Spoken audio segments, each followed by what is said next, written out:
Liam Fox sets out 2 tests for Boris Johnson's Brexit deal as he congratulates Lord Frost.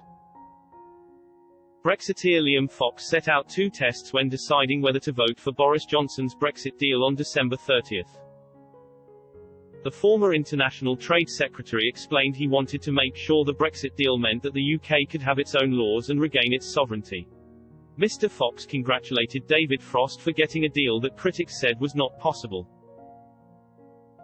Boris Johnson signed the post-Brexit trade deal with the European Union on Wednesday, adding his signature to that of EU chiefs after the document was flown from Brussels to London.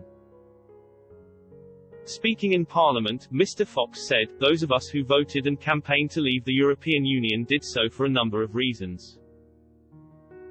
I was always a constitutional leaver. For me the test for this bill is, does it return the sovereignty we sought, and the answer is yes. All of these elements were compatible with those who live under the law should be determined those who make the law. That is what we have regained in this process.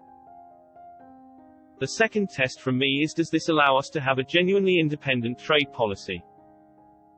Let's remember we were told it would take more than 10 years to reach a free trade agreement with the European Union. It would be impossible to roll over all the EU agreements that we had. I stood at that dispatch box and listened to the opposition incessantly telling us that, and so congratulations to the Department of International Trade, their ministers and officials for all that they have achieved. And especially to David Frost for landing one of the world's biggest, if not biggest, trade agreements in 11 months. It is a world record against something which we were told was not possible. It comes as peers are set to join MPs in backing Boris Johnson's historic post-Brexit trade deal with the EU. The European Union Future Relationship Bill, bringing the deal into UK law, was overwhelmingly approved in the Commons by 521 votes to 73.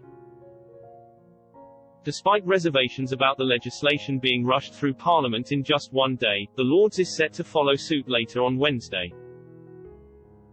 Lords leader Baroness Evans of Bowes Park urged peers to put years of turbulence over Brexit behind them and look forward to a new chapter in the UK's relationship with the EU. Lady Evans said the historic deal was worth over £660 billion and delivered on commitments made to the British people. It takes back control of our money, borders, laws and waters while protecting the Good Friday Agreement, she insisted.